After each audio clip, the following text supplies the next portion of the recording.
Assalamualaikum warahmatullahi wabarakatuh. Waalaikumsalam. Pemirsa Buton TV Pekalongan Jawa Tengah Indonesia yang berbahagia, pada kesempatan malam ini kami akan menyajikan kajian mega kultus subjektif baik secara personal maupun kelompok di akhir zaman ini. Telah hadir narasumber kita Bapak Kiai Ahmad Rodon. Assalamualaikum Pak Kiai. Waalaikumsalam warahmatullahi wabarakatuh. Baik, ini ada beberapa pertanyaan yang perlu kami sampaikan kepada panjenengan. Mudah-mudahan ini bermanfaat bagi umat muslim dan pemirsa Buton TV di mana Anda berada. Rasulullah Muhammad SAW sebagai Rasul terakhir memiliki tugas pokok di samping pemimpin umat muslim di dunia juga menerima dan menyampaikan firman Allah Subhanahu wa Ta'ala melalui Al-Quran kepada umatnya. Pertanyaannya, di akhir zaman ini para pemimpin umat muslim memiliki kecenderungan sifat yang secara subjektif dikultuskan sesuai dengan Quran surat At-Taubah ayat 31. Bagaimana ini bisa terjadi? Mohon dijelaskan Pak Kiai. Assalamualaikum warahmatullahi wabarakatuh. Assalamualaikum. Bismillah, alhamdulillah, wassalatu wassalamu ala rasulillah nabiyya ba'da, amma ba'd. Pertanyaan penjelasan tentang mega kultus yang berkenaan dengan surat At-Taubah. A'udzubillahi minasyaitonirrajim. Ittakhadhu ahbarahum wa ruhbanahum arbabam min dunillah wal masih ibn maryam wa ma umiru illa liya'budu ilaha wahida la ilaha illa huwa subhanahu amma yusyrikun. Bahwa di surat At-Taubah ini diceritakan tentang penyalahgunaan wewenang agama Yahudi dan Nasoro yang dilakukan oleh para pendeta-pendeta mereka dalam melakukan sebuah pengkultusan pada dirinya sampai-sampai umatnya sama mengkultuskan pada pemimpin-pemimpin agamanya. Hal ini disebabkan karena panggilan hawa nafsu mereka semua. Sifat yang paling berbahaya untuk manusia adalah ujub. Karena itu penyakit yang pertama kali yang ada pada Azazil, di mana di waktu pertama kali Nabi Allah Adam diciptakan. Oleh karena itu godaan Azazil, godaan iblis pasti yang dituju utama pada manusia, khususnya para tokoh, adalah ujub. Dan kalau kami membagikan tentang masalah kultus yang membahayakan sekali buat agama adalah ada kultus yang sifatnya pribadi. Kultus yang sifatnya pribadi yang diawali dari ujub pribadi, melakukan kebaikan karena sering dan banyaknya kebaikan yang dilakukan, akhirnya dia kena ujub. Puncak dari ujub pribadi karena keberhasilan prestasinya itu adalah yang terjadi pada Fir'aun. Fir'aun di dalam memimpin negaranya itu menjadi gemah rifah lojinawi, makmur bukan main di umatnya. Saking makmurnya sebagai seorang raja sampai-sampai dia mengkultuskan dirinya menjadi ana rabbukumul a'la. Ini bahaya dari kultus pribadi. Kultus yang kedua, kultus pada sosok. Ini juga bahaya. Punya tokoh idola akhirnya dikultuskan. Seakan-akan mengkultuskan kepada tokoh idolanya seperti pada nabinya. Padahal para nabi dan rasul itu maksum, tidak mungkin salah. Sedang tokoh-tokoh agama mereka ada kemungkinan itu salah. Oleh karena itu kultus pada sosok yang terjadi di Bani Israel khususnya adalah yang menjadi korban adalah Nabiullah Uzair alaihissalam, dan di orang Nasrani Nabiullah Isa alaihissalam, karena mereka mengatakan, orang-orang Yahudi, Uzair bin Allah, dan orang-orang Nasrani mengatakan Isa bin Allah. Ini puncak dari kultus kepada sosok. Mungkin di sekarang ini nggak sampai terjadi seperti itu kalau di kalangan tokoh agama, tapi banyak juga yang akhirnya mengkultus tokohnya termakan dengan kultus, akhirnya mengaku sebagai nabi, itu juga banyak. Kalau durasi ataupun dosis yang lebih rendah lagi, akhirnya kultusannya mengaku sebagai wali. Ini yang lagi ngetren sebagai wali. Ini juga kultus, masuk kultus pada sosok. Itu pun berbahaya. Kalau sampai termakan si pemimpin tadi, ya yang korbannya lagi-lagi umat. Dan dilakukan yang seringnya adalah pada dirinya mengagumi diri sendiri sebagai tokoh, kemudian diikuti oleh para pengikutnya. Ini sosok pengkultusan pada sosok. Apalagi nanti berkembangnya nanti pada pengkultusan pada golongan umat Islam. Hal ini terjadi kenapa? Itu karena penyakit iblis telah merasuki mereka semua. Disebabkan tidak lain adalah manittakhadha ilahahu hawa. Karena mereka semua telah menjadikan ilahahu hawahu, Tuhannya mereka hawa nafsunya. Ini sangat berbahaya. Banyak sekali ada beberapa ayat di dalam Al-Quran tentang perilaku orang yang menjadikan Tuhannya hawa nafsunya. Hawa nafsunya dijadikan panutannya.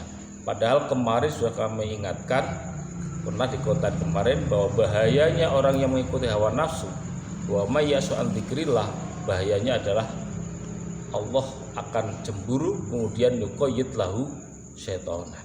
Allah akan masrahkan dia, rohani dan sumpah dia, pada setan. Oleh karena itu, bagian daripada kenapa kok orang-orang yang menuhankan hawa nafsunya itu nanti digolongkan menjadi orang-orang yang syirik, karena sekutunya dia adalah nafsu dia sendiri. Bahayanya nanti jiwa dan rohnya akan dikuasai oleh setan. Dan untuk yang menguasai kuasaan setan pada dirinya, itu rata-rata mereka tidak tahu, karena ini utusan ruh.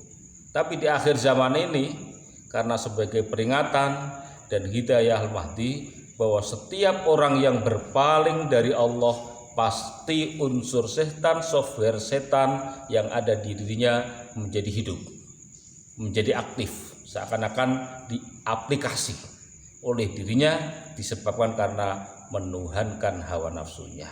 Dan disitulah sumber kerusakan umat, baik umat terdahulu maupun para ulama, para tokoh-tokoh agama sekarang.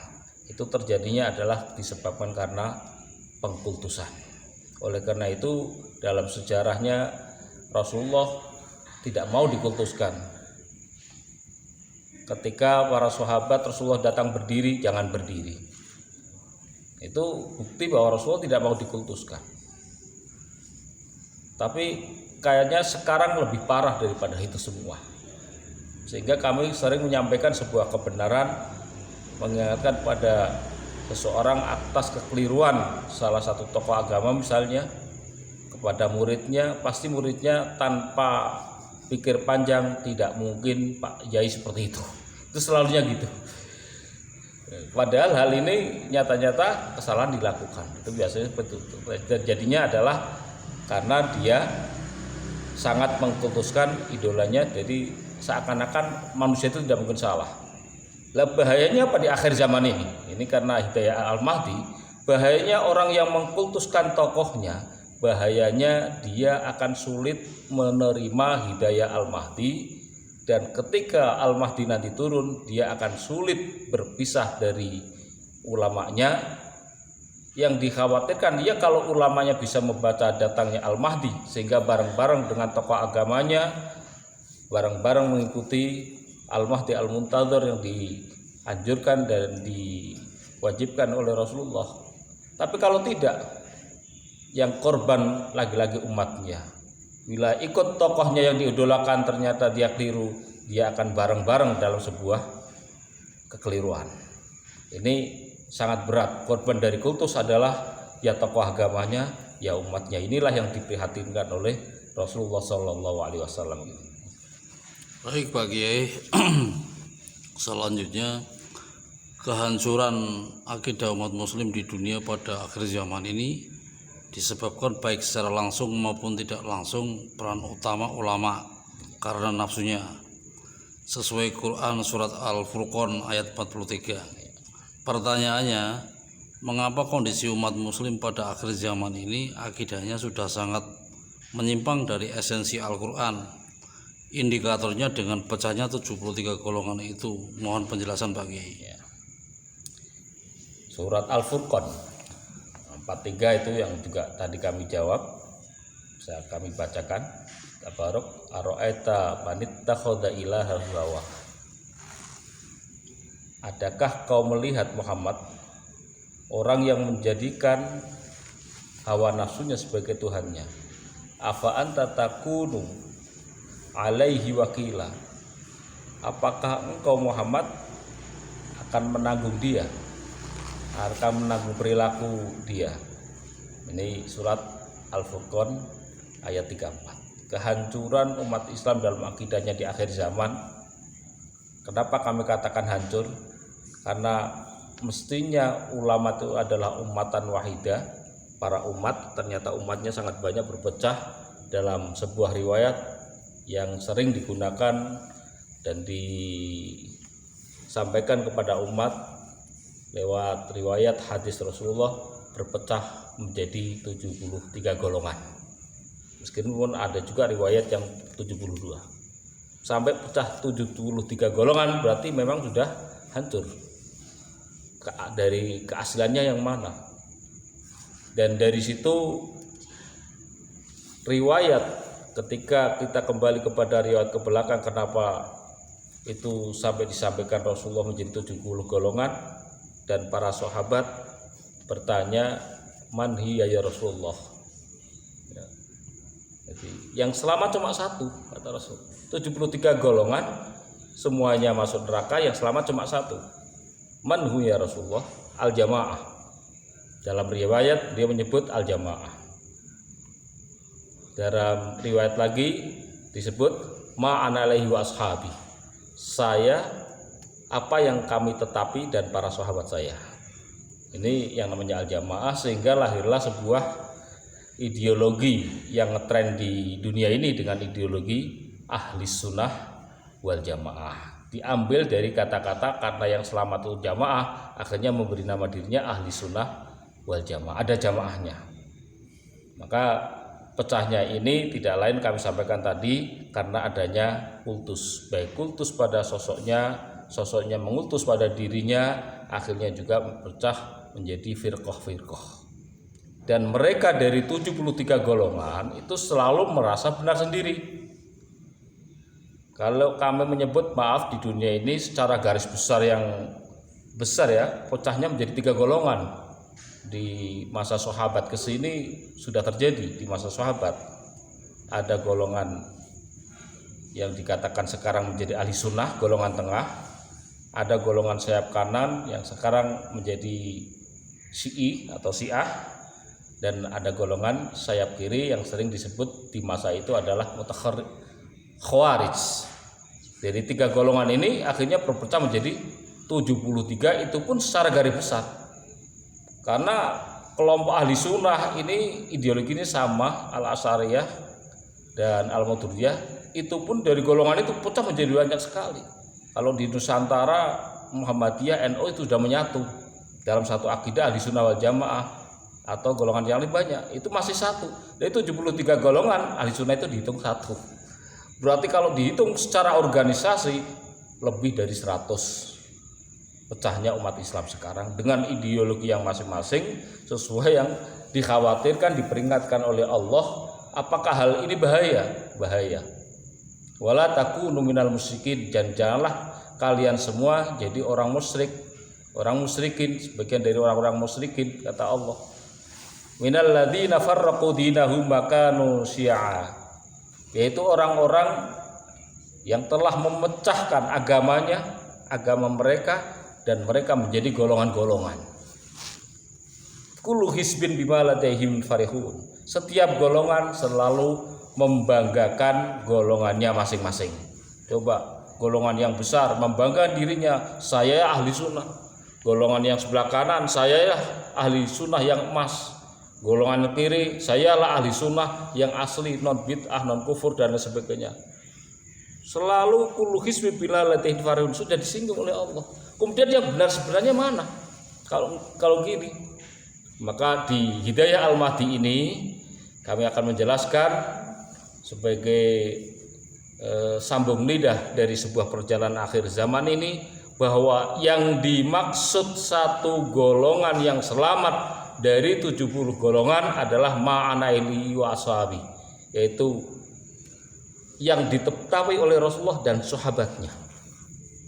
Pertanyaannya, apakah tabi'in itu masuk sahabat? Tidak. Makanya di generasi tabi'in ke sini mulailah perpecahan menjadi banyak. Boleh dikatakan awal kali perpecahan ya di generasi ketiga, yaitu generasinya tabi'in. Apalagi akidah tidak diacak-acak, wong cucu Rasulullah aja udah dibunuh, hampir menyeluruh, tidak disisakan. Ini mengerikan. Terus siapa yang selamat? Kok aku selamat semua? Maka kami sampaikan bahwa yang dimaksud satu golongan diantaranya Rasulullah dan sahabat, yang satunya adalah al-jamaah. Yang dimaksud di sini adalah orang-orang yang mau mengikuti jalannya Al-Mahdi Al-Muntadhar. Ini nggak pernah disampaikan karena udah ngaku sendiri-sendiri, akhirnya bimalateim farihun, dia mengganggu dirinya seakan dia yang selamat. Enggak. Dari golongan yang sebelah kanan ada yang selamat, ada juga yang tidak. Tinggal perilaku mereka melakukan kesyirikan apa enggak. Bisa enggak diluruskan oleh Hidayah Al-Mahdi ini? Golongan yang tengah yang mengaku sebagai ahli sunnah, apakah selamat semua? Enggak. Ada yang selamat ketika tidak melakukan sebuah kesyirikan, ada juga banyak yang tidak selamat karena melakukan tadi yang paling berbahaya adalah kullu hisbin bima ladaihim farihun dan ittakhadhu ahbarahum wa ruhbanahum arbaban, itu sangat berbahaya. Akhirnya menganggap yang lain salah, yang lain kufur, yang lain bid'ah dan sebagainya. Jadi golongan yang selamat al-jamaah ma'ana li ashabi adalah golongan yang mau mengikuti Hidayah Al-Mahdi sampai nantinya tertolong oleh Allah, bisa benar-benar bertemu dan menerima ketika Al-Mahdi nanti muncul di halayak umum atau di bumi yang kita cintai ini. Dan kami juga menyampaikan, apakah ini jadi tanggung jawab Rasulullah? Tentunya tidak. Perpecahan umat bukan tanggung jawab Rasulullah, tapi tanggung jawab dari tokoh agama itu sendiri. Innal ladzina farraqu dinahum wa kanu syi'an. Allah sudah menyatakan bahwa orang-orang yang telah memecah belah agamanya menjadi golongan-golongan, lasta minhum fi syai'in. Kamu Muhammad tidak ada tanggung jawab, itu bukan tanggung jawab kamu, hai Muhammad. Innama amruhum ilallah, maka urusannya adalah dikembalikan kepada Allah. Mereka semua bertanggung jawab sendiri kepada Allah, dan bagaimana pengadilannya adalah urusan Allah Subhanahu wa taala. Dan Allah menjamin dengan berikutnya, tsumma yunabbi'uhum bima kanu yaf'alun. Perilaku golongan yang pecah menjadi 73 golongan ini nanti Allah akan memberitahu, tsumma yunabbi'uhum bima kanu yaf'alun, akan memberitahu kepada mereka apa yang mereka telah kerjakan, keliruan apa yang akan mereka kerjakan. Inilah sebagai tugas dari tokoh yang sosok yang dinanti oleh semua umat Islam. Dan diawali kami sampaikan dengan Hidayah Al-Mahdi. Hidayah Al-Mahdi adalah salah satu yang merupakan berita yang akan disampaikan oleh Allah, yang sudah dikabarkan oleh Allah, yunabbihum bima kanu yaf'alun. Kekeliruan mereka pada titik berat terlalu mengagukan sosok sosok pribadi, sosok seseorang, atau sosok pada golongan. Oleh karena itu, mari selada seluruh umat Islam yang ada di dunia ini, perpecahan ini tidak mungkin dijawab oleh sosok golongan. Bukan. Tidak ada kerusakan umat akan diselesaikan oleh ulama, itu enggak ada. Ulama kumpul 1 juta akan menyelesaikan masalah, enggak ada nasnya. Yang ada nasnya, salah satu riwayat ada, ketika iman lepas dari dada orang mukmin, maka Allah pasti akan mengutus seorang laki-laki.